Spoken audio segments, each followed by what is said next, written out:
तो चलिए बिना किसी देरी के सीधे इस विश्लेषण में उतरते हैं। आज हम प्रकृति के एक ऐसे मूलभूत नियम पर बात करने वाले हैं जो हमारे चारों ओर हर पल काम कर रहा है। हम ये समझने जा रहे हैं कि कैसे ये संपूर्ण ब्रह्मांड जिसमें हम रहते हैं बहुत ही धीरे धीरे लेकिन निश्चित रूप से एक परम व्यवस्था यानी अराजकता की ओर बढ़ रहा है। ये सिर्फ कोई ख्याली पुलाव नहीं है, बल्कि एक ऐसा ठोस विज्ञान है जो पानी की एक छोटी सी बूंद से लेकर अंतरिक्ष की विशाल आकाशगंगाओं तक हर एक चीज को नियंत्रित करता है। इस पूरी बात को समझने के लिए जरा एक बहुत ही दिलचस्प दृश्य की कल्पना कीजिए। मान लीजिए कि हमारे पास बहुत तेजी से हिलता हुआ पानी है और हम उसमें अलग अलग रंगों की स्याही की बूंदें डाल देते हैं। शुरुआत में क्या होता है? हर रंग अपनी एक अलग पहचान बनाए रखता है ना? लाल रंग बिल्कुल लाल रहता है, नीला रंग नीला। ये एक व्यवस्था यानी ऑर्डर की स्थिति है। लेकिन जैसे जैसे समय बीतता है वे अलग अलग रंग आपस में घुलने मिलने लगते हैं और अंततः एक समान मिश्रित रंग का रूप ले लेते हैं।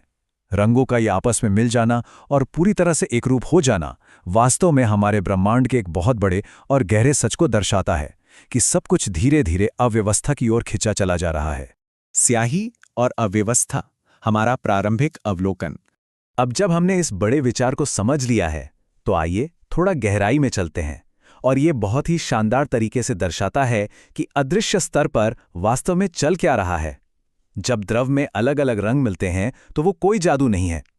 पहले तो स्याही के बहुत ही सूक्ष्म कण द्रव में प्रवेश करते हैं, फिर ये कण एक जगह टिककर नहीं बैठते।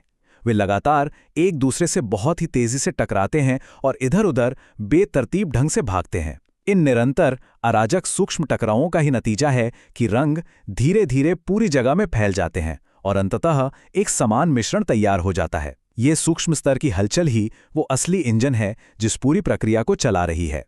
एंट्रोपी का विज्ञान तंत्र को परिभाषित करना। ये जो फैलाव है ये सिर्फ रंगों का खेल नहीं है, इसके पीछे एक बहुत ही सटीक विज्ञान काम कर रहा है। और यहीं हमारे सामने वो शब्द आता है जो इस पूरी चर्चा का केंद्र है, एंट्रोपी।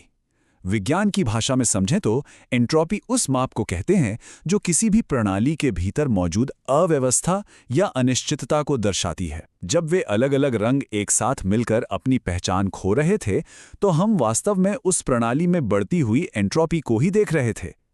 सीधी सी बात है, जितनी अधिक अव्यवस्था होगी एंट्रोपी का स्तर उतना ही अधिक होगा। अब यहाँ जो वास्तव में दिलचस्प बात है वो है वो अंतिम अवस्था जिस तक यह प्रणाली पहुँचना चाहती है। इसे ऊष्मीय संतुलन या थर्मल इक्विलिब्रियम कहा जाता है। याद है जब सूक्ष्म कणों के लगातार टकराव के बाद एक समान मिश्रण बन गया था? बस वो शांत एक समान अवस्था ही ऊष्मीय संतुलन है। प्रकृति हमेशा इसी संतुलन की तलाश में रहती है जहां सब कुछ पूरी तरह समान रूप से फैल चुका हो और ऊर्जा का कोई भी अंतर बाकी न रहे। यह संतुलन ही वो आखिरी मंजिल है जहां हर भौतिक प्रक्रिया अंततः जाकर रुक जाती है। ऊर्जा और अपरिवर्तनीयता, वो नियम जिसे हम तोड़ नहीं सकते। यहां हमें थोड़ा रुककर इस नियम के गहरे प्रभावों पर विचार करना चाहिए, क्योंकि यह विज्ञान केवल ये नहीं बताता कि चीजें बदलती कैसे हैं, बल्कि यह एक बहुत ही कठोर वास्तविकता को भी सामने लाता है। एक बात बिल्कुल स्पष्ट होनी चाहिए, जब ब्रह्मांड अव्यवस्था की ओर बढ़ता है तो इसका मतलब ये कतई नहीं है कि कुछ नष्ट हो रहा है। ऊर्जा कभी नष्ट नहीं होती, वह बस एक रूप से दूसरे रूप में बदल जाती है। लेकिन, और ये एक बहुत बड़ा लेकिन है, ऊर्जा के सुरक्षित रहने के बावजूद जो चीज हमेशा के लिए खो जाती है वह है उस प्रणाली की आरंभिक व्यवस्था और उसकी मूल संरचना। तो महत्वपूर्ण बिंदु ये है कि हम एक ऐसी सड़क पर चल रहे हैं जो केवल और केवल एक ही दिशा में जाती है। इसे पलटा नहीं जा सकता। व्यवस्था धीरे धीरे कम होती जाती है और अव्यवस्था बढ़ती जाती है। यही कारण है कि एक बार जब वो रंगीन स्याही की बूंदें पानी में पूरी तरह घुल जाती हैं तो उन्हें वापस उनकी मूल अवस्था में लाना लगभग असंभव होता है। समय का पहिया हमेशा एंट्रोपी के बढ़ने की दिशा में ही घूमता है।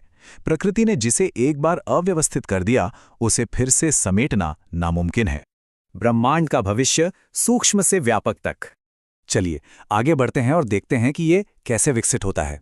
अब तक हमने पानी और स्याही जैसी छोटी चीज़ों की बात की, लेकिन इस नियम को बड़े पैमाने पर देखें तो ये हर उस चीज़ पर लागू होता है जिसके बारे में हम सोच सकते हैं। विशाल चमकते हुए तारों से लेकर हमारे अपने ग्रह तक, अंतरिक्ष में तैरती गैसों से लेकर सबसे हैरानी की बात जीवित प्रणालियों तक। समय के साथ इन सभी में एंट्रोपी लगातार बढ़ती रहती है। कोई भी इस नियम से बच नहीं सकता। यह सोचना ही कितना रोमांचक है। कि हमारे जीवन की जटिल प्रणालियां भी उसी नियम से बंधी हैं जो पानी में स्याही को मिलाता है। इन सभी वैज्ञानिक तथ्यों को अगर हम एक साथ जोड़ें तो प्रकृति के इस शक्तिशाली नियम का असली सार समझ में आता है।